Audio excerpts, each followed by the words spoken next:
Okay, welcome to episode 53 of The Signal, our very first video podcast ever. Very first video podcast. Very cool. Yes.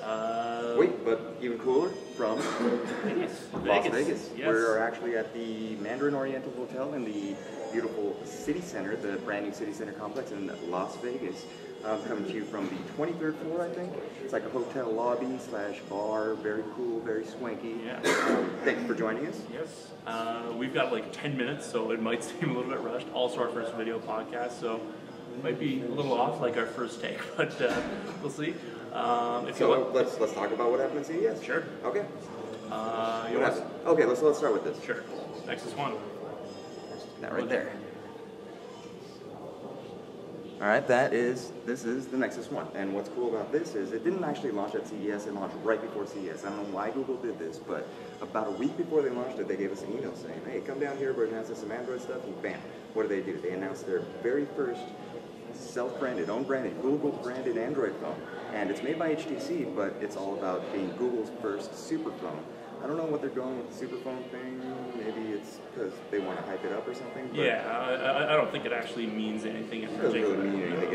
It's pretty awesome. Don't get me wrong. 5-megapixel camera, GPS, Wi-Fi, 1 gigahertz Snapdragon processor, so super fast, right? That processor is blazing fast, and it's running on Android 2.1, the very first device with Android 2.1. So that's awesome. And it costs $580 unlocked from Google, or you can buy it with T-Mobile service for $180, but you're locked in for 2 years. So, but the cool thing is that the way they're selling it, right? So, I mean, they're selling it online, and they're kind of, bypassing the whole retail model and setting up their own retail store. So that's really cool. But Superphone? Do you think it's a super phone? No, I mean, it looks a lot like the original Sprint Hero. All of the other newer Android devices are going to be getting 2.1.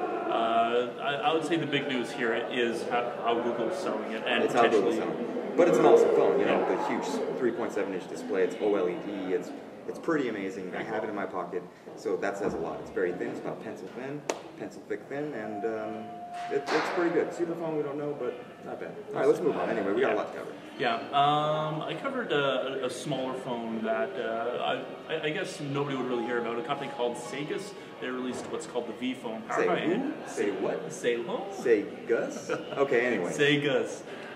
They released the V phone. It focuses on video calling, which is a market that hasn't really exploded yet. The technology for actually doing it has been there for a while. For a long time. Yeah.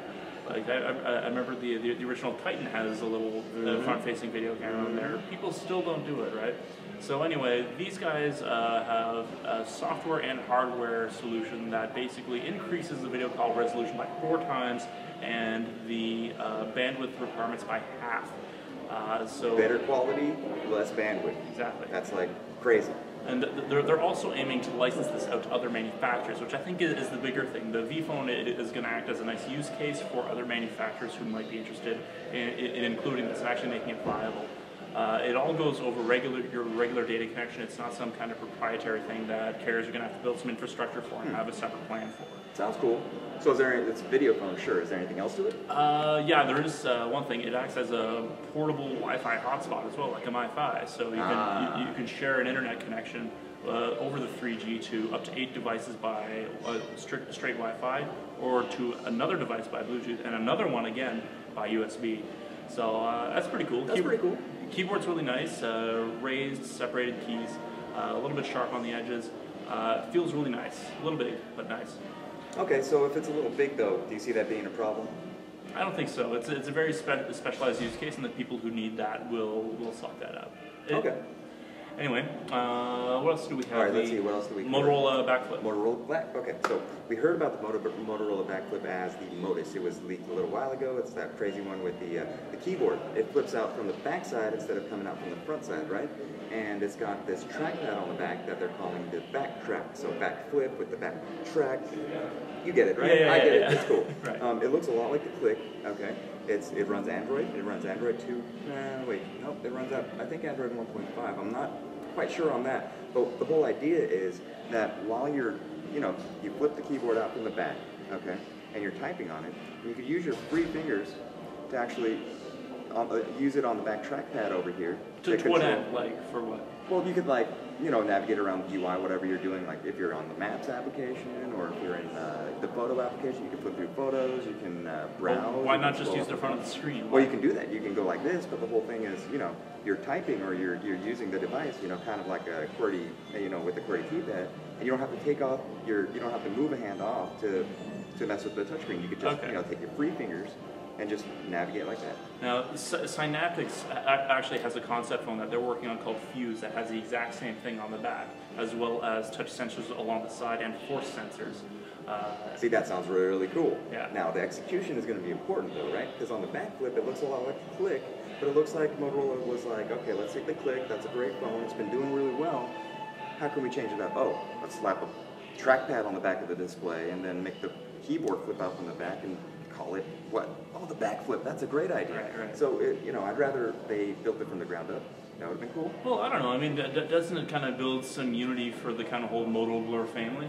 It does. It runs on Moto Blur, so that's cool. But I mean, is it enough? Is it maybe it's a little too gimmicky, is what I'm thinking. I'm not going to carry it in my pocket, but I'm sure there's going to be people that are going to carry it. It's going to be a cheaper price point, so that's cool. Yeah. So we'll see how it goes. Motorola did really well with the Droid. They did damn well with the Droid.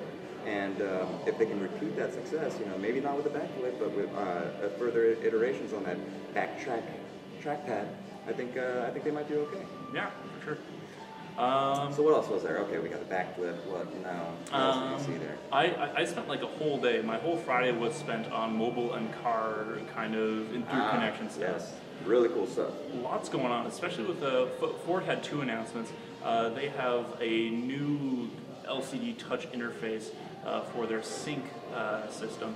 That will also include a lot of phone functions like having a caller ID popping up on your dashboard whenever you get a phone call. Sync is that Microsoft user interface for your car thing, right? So you can play music and then GPS directions and all that crazy stuff. Exactly, right? same kind of thing. Actually, I believe Ford's sync systems all run on Windows. It's like the new Windows embedded thing. Anyway, aside from that, Ford also had they were demoing APIs that mobile application developers can pop into their products and have them hook into Ford Sync. So, for example... So you can make apps for your car. Well, you're making apps for your phone that work with your car.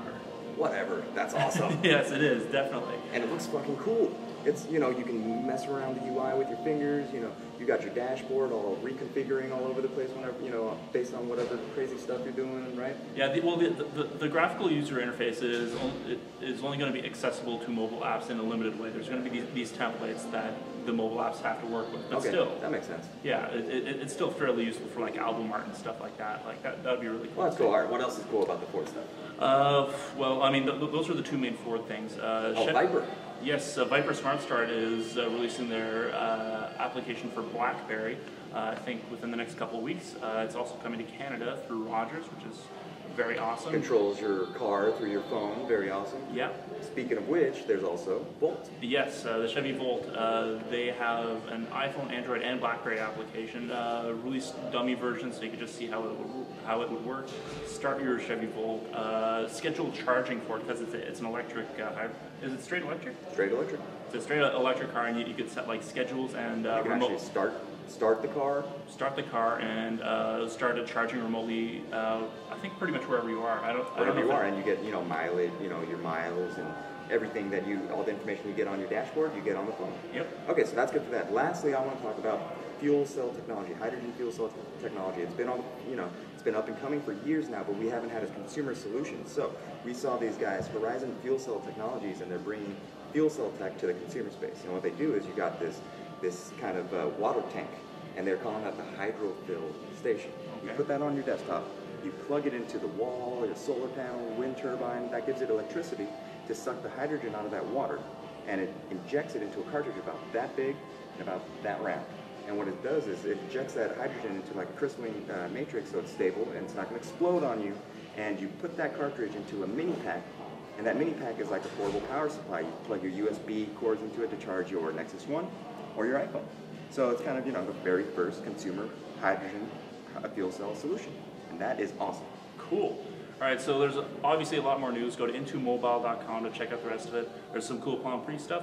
And let us know what you think of the video podcast. We might be doing this again soon. All right, see you next week. See you from Vegas.